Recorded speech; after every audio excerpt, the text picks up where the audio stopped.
when the last dinosaur died. The first dinosaur had been dead for tens of thousands of years. What does this mean? They didn't become extinct instantly, but were slowly worn down by a 30,000-year-long slow death. Today, let's talk about that 30,000-year-long slow death. Let's rewind to 66 million years ago, the Cretaceous period. This was one of the most prosperous eras in Earth's history. Back then, Earth had no winter, no polar ice caps. Everywhere were vibrant forests. Life flourished freely and wildly. You could see herds of triceratops roaming the plains, pterodactyls gliding through the sky. Tyrannosaurus rex stood at the top of the food chain. It was a world of extreme cruelty, yet perfectly balanced. But all of this began its countdown the day a rock entered the solar system. It came from beyond Jupiter's orbit, a comet asteroid. It drifted in space for hundreds of millions of years before being kicked out by Jupiter's gravity. Then it raced towards Earth, 10 kilometers in diameter, equivalent to Mount Everest flying sideways. At 20 kilometers per second, 60 times faster than a bullet, 58 times faster than the speed of sound. It could travel from Beijing to Shanghai in a minute, and the dinosaurs of Earth knew nothing of this. Ankylosaurus slowly made its way to the foot of the mountain. Groups of hadrosaurs crossed the river. Primitive birds attempted their first flights. The sun shone brightly, a gentle breeze blew. Peace and tranquility prevailed. They ate and drank as usual. No creature realized that death had entered Earth's gravitational pull. 20 minutes before impact, a light appeared on the horizon. At first, it was faint, like a bright star, but it grew larger, brighter, expanding at a visible speed. The color of the sky began to change, from azure to an eerie orange-red. Birds suddenly became restless, flapping their wings and fly erratically. The dinosaurs stopped, craning their necks to look at the sky. They sensed something, but they didn't understand what it was. 60 seconds before impact, the light was blindingly bright, more dazzling than 1,000 suns combined. The entire sky turned a ghastly white. Hundreds of kilometers away, dinosaurs had their eyes directly burned by the intense light. The proteins in their retinas instantly coagulated, causing them to go blind. They couldn't see anything, only feel an overwhelming heat wave approaching. 3 seconds before impact, the asteroid tore through the atmosphere, leaving a fiery tail longer than the entire sky behind it. The air was violently compressed, and the temperature soared to tens of thousands of degrees. This scene lasted for less than a blink of an eye. Then, boom. But that word is too mild. Human language cannot find any words to describe it. In an instant, the asteroid crashed into the shallow waters of the Yucatan Peninsula in Mexico at a speed exceeding 70,000 kilometers per hour.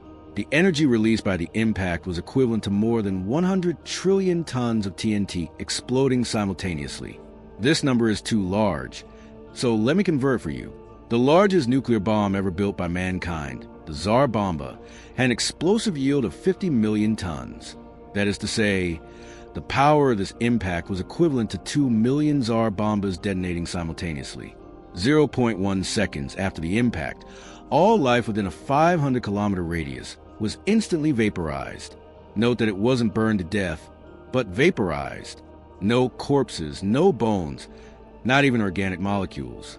But the dinosaurs here were the luckiest, because it takes 0.2 seconds for light to enter the eyes and for the brain to generate fear.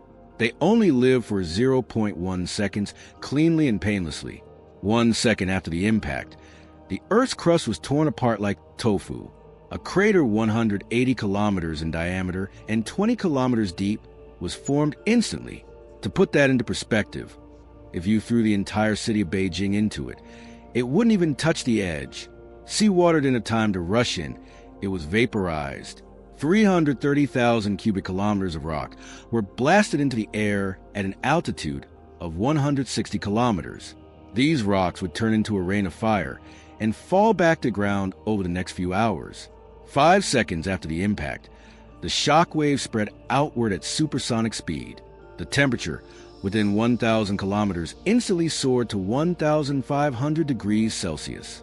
In other words, the dinosaurs here weren't burned to death. They were directly carbonized. Skin, muscles, and internal organs all turned into charcoal within seconds. Some dinosaurs' postures were frozen forever, their mouths open as if they wanted to roar. But before they could utter a sound, they had already become charred sculptures. 2 minutes after the impact, 1,500 kilometers away, the dinosaurs here saw a white light on the horizon and felt the earth tremble. Before they could escape, the shockwave arrived. Wind speeds exceeded 1,000 kilometers per hour, 100 times more powerful than any hurricane. A 30-ton dinosaur was tossed into the air like a toy. Its internal organs burst due to the enormous pressure change. Trees were snapped in half at waist height and then instantly burst into flames. The air turned into scorching flames. Inhaling a breath would cook your lungs. 10 minutes after the impact, the seismic waves circled the Earth several times over. Volcanoes around the world were triggered, and lava flowed from fissures in the ground.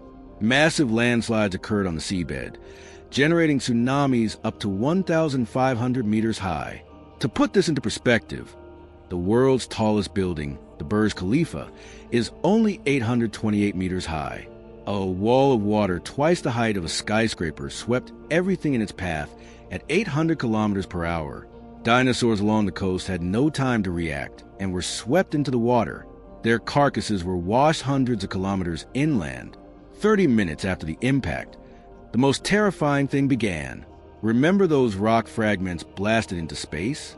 They're now falling back down. Billions of tons of rock, having circled the Earth, re-entered the atmosphere in incandescent form.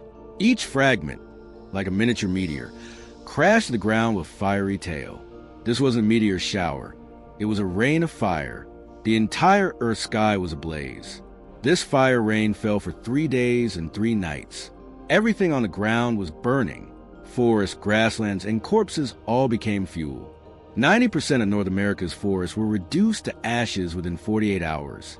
The air was thick with the smell of burning, sulfur, and death. Visibility dropped to almost zero. Everywhere was thick smoke and flames.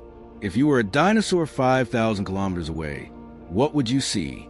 You would see the sky turn red, then black. You would see stars falling one by one, each carrying a new burst of flame. You would see your companions fall one by one, some struck by the impact, some burned to death, some suffocated by the thick smoke. You would run everywhere, but you wouldn't find a safe place because the entire Earth was burning. 3 days after the impact, the fire rain finally stopped. But an even more terrifying nightmare was just beginning. The dust kicked up by the impact, the smoke from the burning, and the sulfides from the volcanic eruptions all drifted into the upper atmosphere. Like a thick black blanket, it wrapped the entire Earth completely. Sunlight couldn't penetrate. The Earth transformed from a furnace into an icebox. This was the third death of the dinosaurs, the longest and most desperate. This impact produced over 2 trillion tons of silicate dust, only 0.8 to 8 micrometers in diameter, just small enough to remain suspended in the atmosphere for up to 15 years. This dust blocked 99% of the sunlight. Global temperatures plummeted by more than 15 degrees Celsius. The entire planet entered a nuclear winter. Remember, the Cretaceous dinosaurs never experienced winter. Their bodies had no mechanism to cope with extreme cold. Those enormous bodies became a fatal flaw. The larger the size, the faster the heat dissipation, and the more gruesome the death. And something even more terrifying is happening. Plants are dying. Without sunlight, plants can't photosynthesize. Ferns, conifers, flowering plants, all have turned into withered, yellow corpses.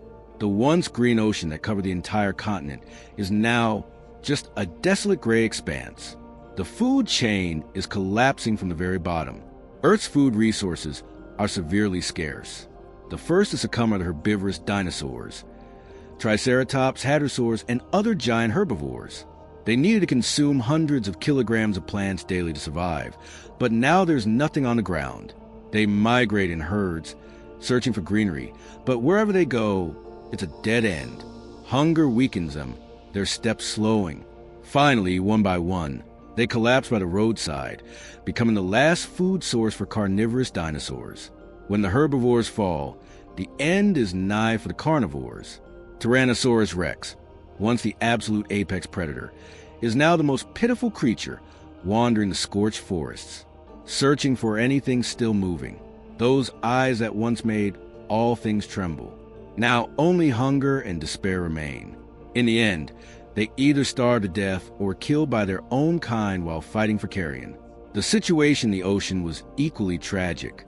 The acid rain from the impact drastically changed the pH of the seawater. Phytoplankton died in large numbers. The oxygen in the seawater dropped sharply. Those ancient behemoths that ruled the deep sea suffocated one by one, eventually sinking to the bottom of the sea and becoming new fossils. Scientists, through studying the fossils, discovered that 75 species went extinct in this event. All flying birds and dinosaurs disappeared, including Tyrannosaurus rex, Triceratops, Ankylosaurus, Stegosaurus, and pterodactyls. But even though everything was reduced to ashes, some life survived. In underground caves and muddy swamps and in the crevices of rocks, some inconspicuous little animals hid. Insects, amphibians, and mammals the size of mice. They hid in the darkness, relying on the small amount of food they had stored or nibbling on decaying plants. They survived this catastrophe. When the dust settled, when the sun returned, when the first drop of rain nourished the parched soil, those forgotten seeds began to sprout. Moss climbed the rocks. Ferns emerged from the ruins. Small flowers bloomed in the new sunlight. The earth breathed again. Those small creatures that had hidden in the darkness, waiting for tens of thousands of years, finally emerged from their caves. They discovered that the world once ruled by giants was empty, so they began to reproduce, to evolve, and to occupy every vacant ecological niche. The world was completely changed from that moment on. The age of reptiles officially ended. The age of mammals began. More than 60 million years later, one of them stood up. It learned to use tools, to speak, to look up at the stars, and to ponder where it came from. That was us, humans. So you see, the extinction of the dinosaurs was not just the end of a species, but the beginning of another era. If there hadn't been that impact, if the dinosaurs hadn't gone extinct, then mammals would never have stood up, and it simply wouldn't exist. But the universe is fair. There's a beginning and there's an end. Similar impacts have occurred many times in Earth's history, and they will happen again. Perhaps one day, our civilization will also end. The sky will eventually darken again. The tides will eventually change. The stars will burn elsewhere. But just as they did 66 million years ago, life will always find a way.